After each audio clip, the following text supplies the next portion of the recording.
Hey you guys, so I'm just gonna jump on here. I haven't really posted an update of anything in my life, so I'm gonna go ahead and do that. So this coronavirus stuff has really changed everybody's perspective on different topics, on different things. All this going on with like Black Lives Matters, that's another thing that's going on. And work's been crazy, work's been good, just all kinds of stuff has been going on. So I just wanted to jump on here and kind of give you an update of what's going on with our lives. Where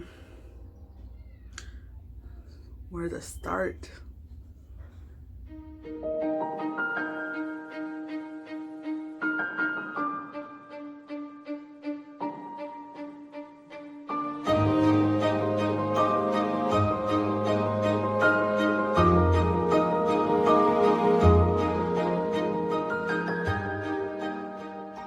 Okay.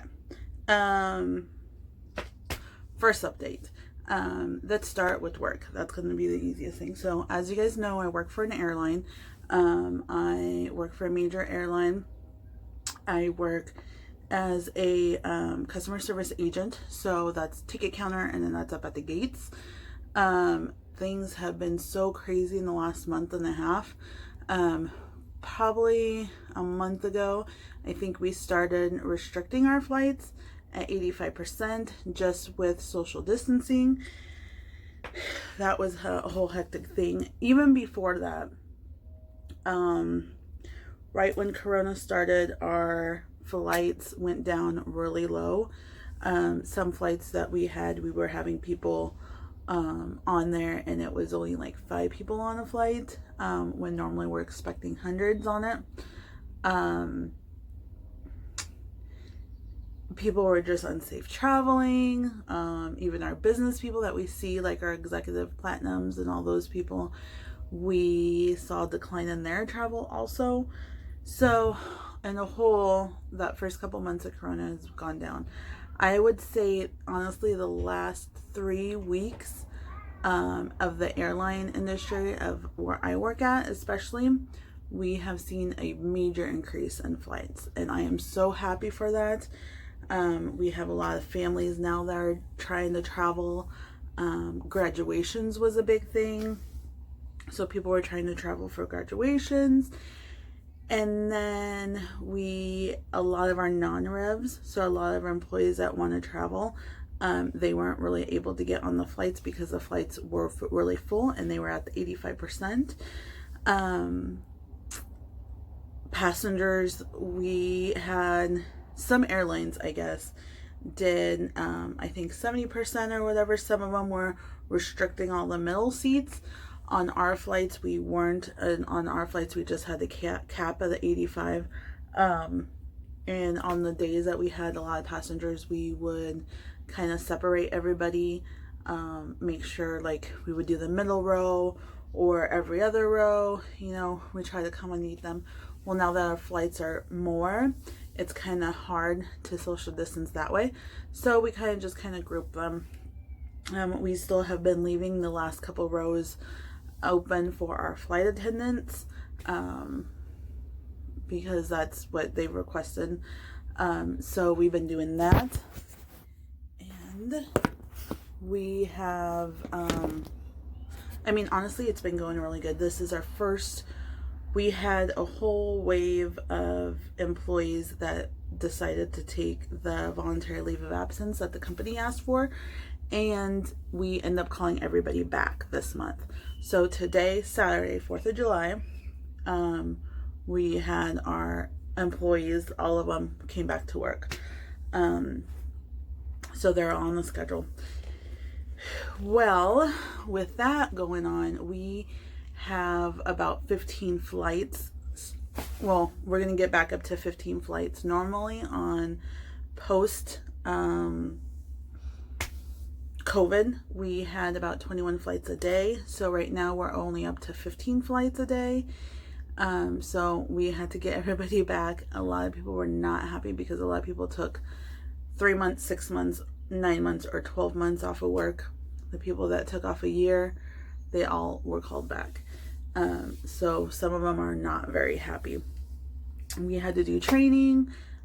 We had to retrain them a little bit on certain things that was going on, especially with the new COVID stuff, cleaning, asking certain questions. Now, my airline is making all passengers wear masks.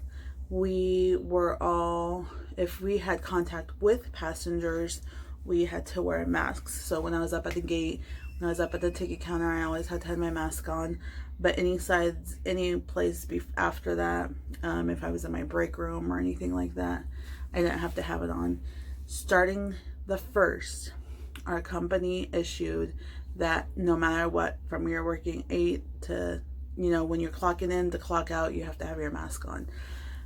So that's going to be kind of rough on me because I'm tired of wearing these stupid masks. I know it's for our safety. I know it's for our health and health of others, but I myself, I'm tired of it. I'm so tired of it.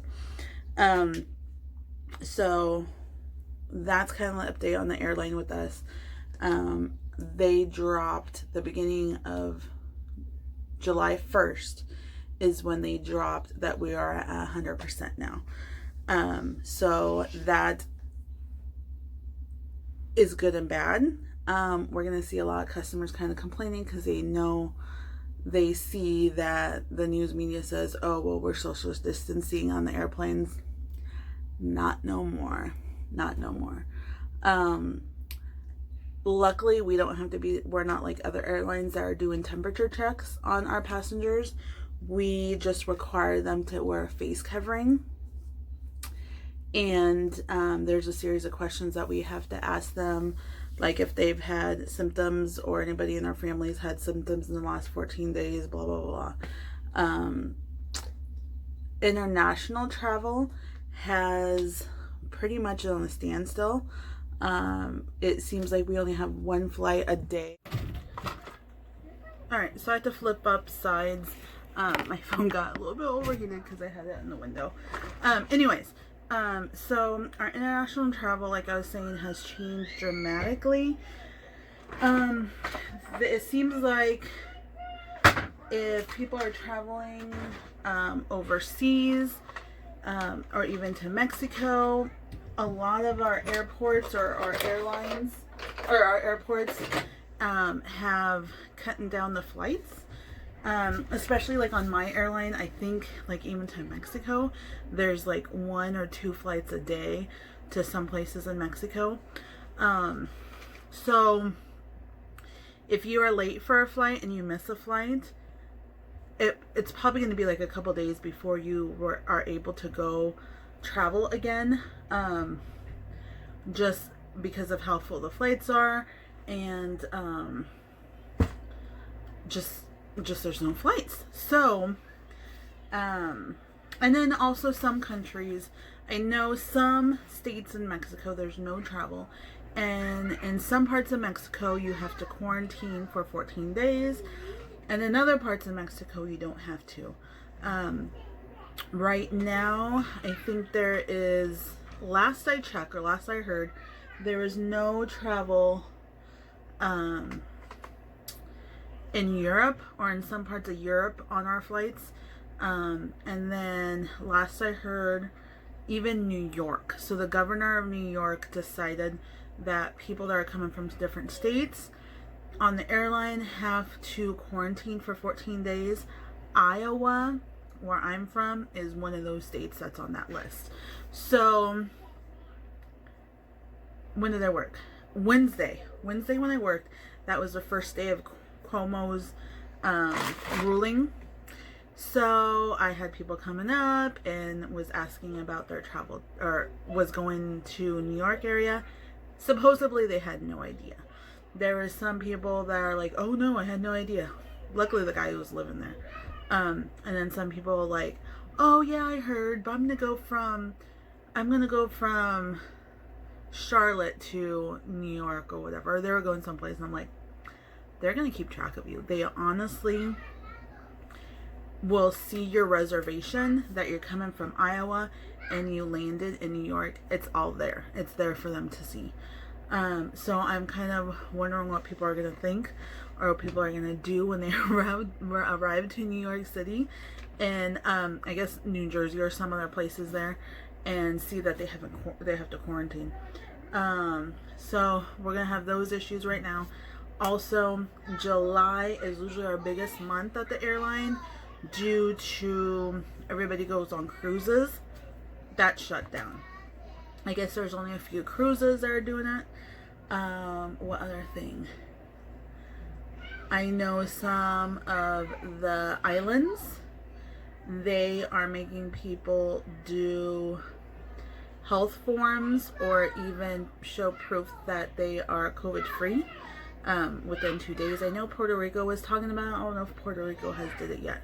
But as of right now, as of July 4th, that's kind of the update on that. Everything changes. Honestly, it changes so much that if a passenger comes in today and books a flight today and everything looks fine for tomorrow or for this weekend, it could change. Honestly, this COVID-19, it's a game changer. I mean, it changes everything, not just my airline part. Even with my husband works at assistant living facility. That changes all the time. He cannot travel outside of Iowa. So if we are planning a trip, we were supposed to plan a trip on vacation for 4th of July. We were thinking of going to Carolina or whatever. We had to cancel it. He's not able to travel with us right now. So that has ruined my vacation. We have decided that we're just going to fly up to Chicago and just do like 2 days. He's not going to go due to work and due to him leaving the state. So it's just going to be myself, my girls, and our little foster kiddo. We're the ones, we're just going to go. And then maybe my husband's niece. She's kind of iffy on it still about this cruise. So that's that update in the airline journey of my life. Our foster kiddo, we still have him. We've had him since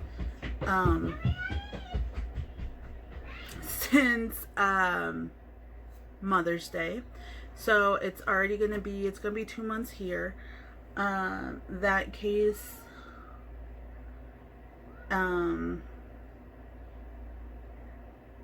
when they honestly stay, when I'm watching those videos on YouTube of other foster parents, and they say that things change. There's stuff that comes out.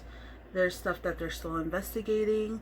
So this case, what I've heard or what his DHS worker has told me, that we will probably have him a long time. His biological father came into the picture this week. And so he does not live in our state. He lives out of state. He has no family or no connections here in Des Moines or in Iowa. So right now we're just starting visits with him. I am just doing video chat with him. We had our second one yesterday. I do not feel comfortable in some aspects of those visitations on the phone, because he asks me a lot of questions about the case or about the mom, which, one, I can't say anything because of HIPAA. Two, I don't know anything. I have no idea what's going on. Yeah, I have no idea what's going on. So he asks me all these questions, or he asked me questions like how he came into placement, you know, what happened that day. And I was like, I don't know. I just got a phone call in the morning and says, hey, we got a child. So yeah, him, in the beginning, I think I told you guys about his sleeping patterns. His sleeping patterns is getting roughly better. So we gave him some melatonin that we got okayed for. We started giving him melatonin probably that first week or so. He did really good on that. This past week, maybe going on 2 weeks, we took him off. One day we just totally forgot to give it to him, and he fell right to sleep. And so there is times, like I had to up it, so I had to up it to 3 milligrams versus the 1. That was only a couple days. But then, you know, he's finally knows. We tell him, hey, we have a little routine for him. We have a nighttime routine for him, starting probably about 7 o'clock at night, 8 o'clock at night. We give him a bath. After we bathe him, we give him his sippy cup, and we watch TV with them. And that's the only time that we usually have him watch TV. Or unless it's like right now when I have stuff to do and I want to get this video on. So we minimize that, and then he knows that it's time to go to sleep, probably at 8:30. We bring him to his bed, we lay down here with him for a little bit, and then he'll go right to sleep. So that was like our major issue for this case, was his sleeping, because I assume that with mom, or where he was at before, they had no routine for him. So that has changed. He has been doing visits with mom. Mom is not consistent in her visits. So we had a meeting trying to get that situated. There is like a language barrier, but I'm not sure. It's been addressed, so that's been addressed. Dad notified me something this week. Dad told me something when I talked to him that first day. He says the little guy is a year older. So little guy was born 2000, on what we have paperwork wise, 2017. Dad said that he was born 2016.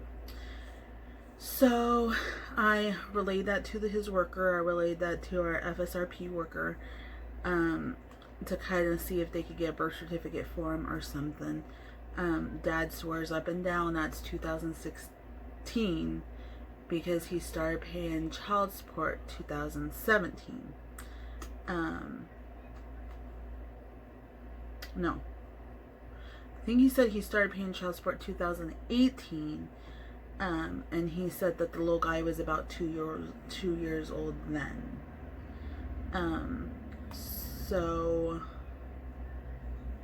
we are honestly thinking that, I mean, I don't know where it is, but the miscommunication is that it's his age.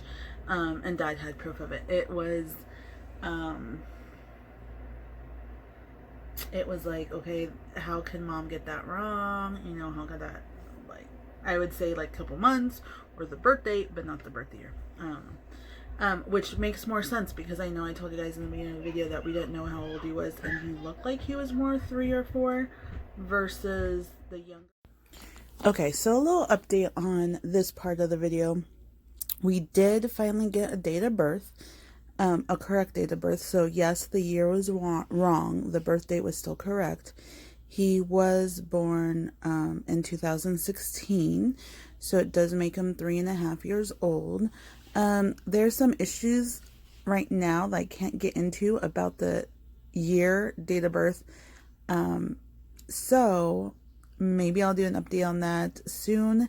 I have to kind of see if I'm able to give you that story, but it's a very interesting story. So yeah, after 2 months of having little guy, we finally know that he is 3.5, not 2.5 that we thought. So yep, stay tuned to that update. I just once again want to say thank you for joining my channel. Please like and subscribe, and I hope you guys are surviving this corona-filled world that we're living in. And I hope you like this video. Like, again, I said before, I'm trying to get back into it and trying to work my hardest to make this a very good channel. So I hope all you guys are well and have a good rest of the week, and stay tuned for other updates. I should be posting updates Thursdays and Fridays and possibly Saturdays. So I hope you guys have just a good week and stay safe. Love you all.